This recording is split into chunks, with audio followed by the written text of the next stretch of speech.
Hay una filosofía argentina, un pensamiento riguroso acerca del lugar del hombre en la sociedad.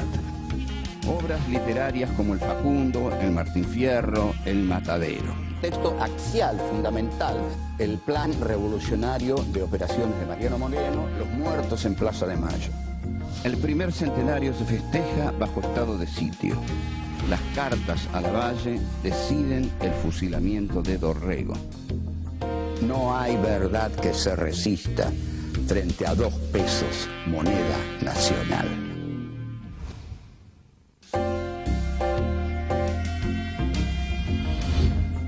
Encuentro 8. José Hernández y Martín Fierro. 1. La pena extraordinaria. 2. La vida en la frontera. 3. Más malo que una fiera. 4. El momento del consejo.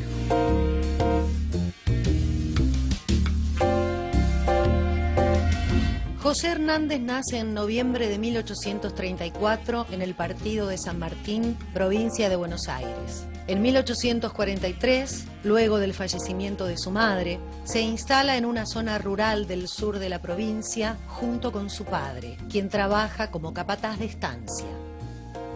A partir de 1856, participa en el Partido Federal Reformista y en la redacción de la Reforma Pacífica. Al año siguiente se traslada a Paraná, donde funda el diario El Argentino. En 1863 comienza a escribir la biografía del Chacho Peñalosa. En 1868 José Hernández regresa a Buenos Aires y al poco tiempo crea el diario Río de la Plata. Desde allí realiza fuertes críticas a las políticas de Sarmiento, por lo cual es clausurado en 1870. Ese mismo año, Hernández se une al levantamiento de López Jordán en Entre Ríos. Luego de la derrota, decide exiliarse en Brasil. De regreso en la Argentina, publica su obra más importante, El Martín Fierro, en diciembre de 1872. 7 años después, edita La Vuelta. Durante los siguientes años, se desempeña como diputado y senador de la provincia de Buenos Aires. En 1881 publica Instrucción del Estanciero. En octubre de 1886 muere en su quinta en la ciudad de Buenos Aires.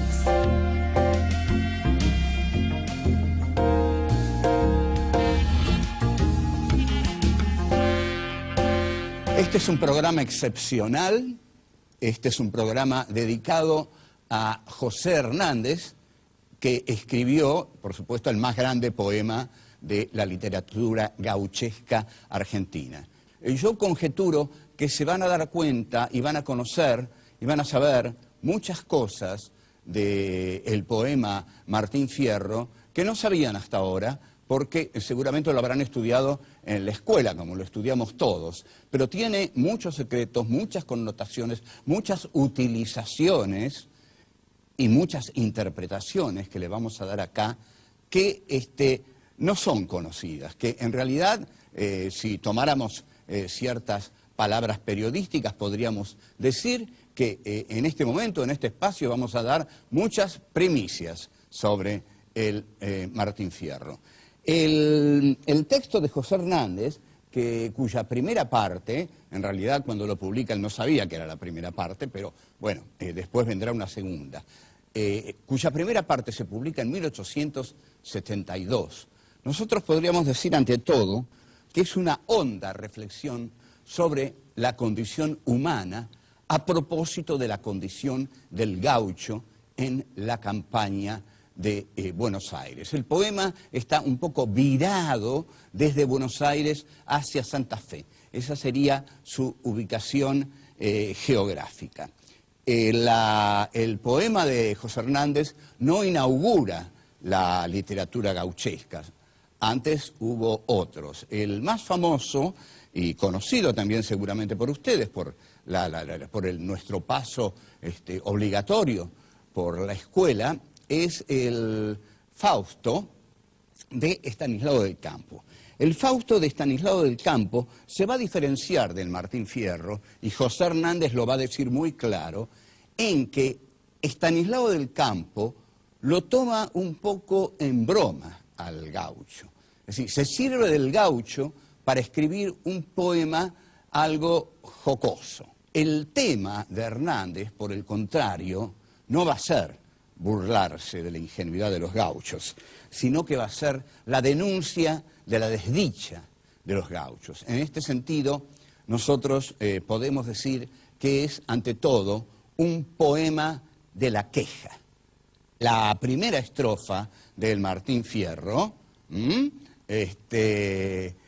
dice claramente, empieza enunciando la temática de la pena extraordinaria. Es una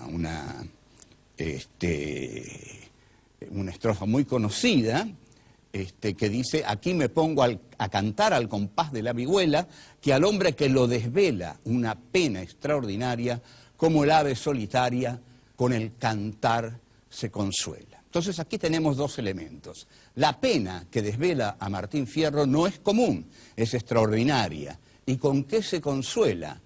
Con la vihuela y con el canto.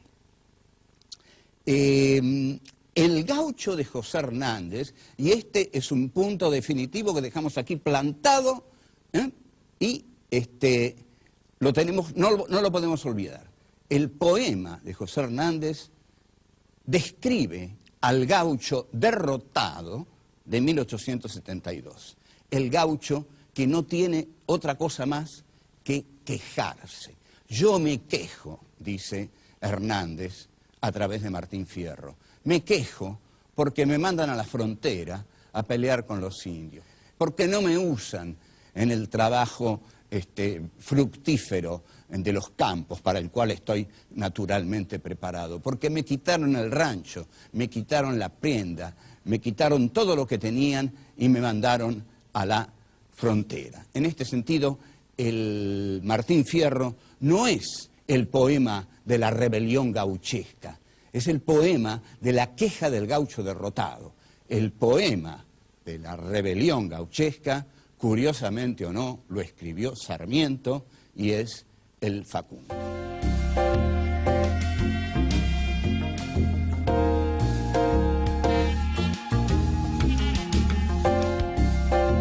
La existencia desdichada del gaucho Martín Fierro es la que narra con detalle José Hernández. En principio, ¿por qué va a narrar esta existencia desdichada del gaucho? Porque Hernández quiere decir dos cosas. Al gaucho Buenos Aires lo maltrata y comete un gran error, porque al maltratarlo, elimina un elemento fundamental para el desarrollo de la agricultura en la Argentina. Entonces, toda la primera parte del Martín Fierro está destinada a decirle a la gente de Buenos Aires que pare de matar gauchos, que ya mató bastantes, que ahora lo que tiene que hacer es integrar el gaucho a la vida productiva del país. Porque el gaucho no solo es una mano de obra barata, sino calificada. Porque ¿quién sino el gaucho va a conocer los trabajos de las estancias? Pero en el Martín Fierro, en su primera parte, 1872, los puebleros no han entendido todavía esto. Los jueces de paz enviados por Buenos Aires desean a las chinas de los gauchos y mandan los gauchos a la frontera y se quedan con las chinas, sus propiedades, etcétera, etcétera. El gaucho va a la frontera. ¿Qué es la frontera? La frontera es, en principio, el exilio. Digamos, es la primera parte del exilio, porque va a haber una segunda parte del exilio que ya va a ser definitiva, es decir, la huida de la civilización. La vida en la frontera es detalladamente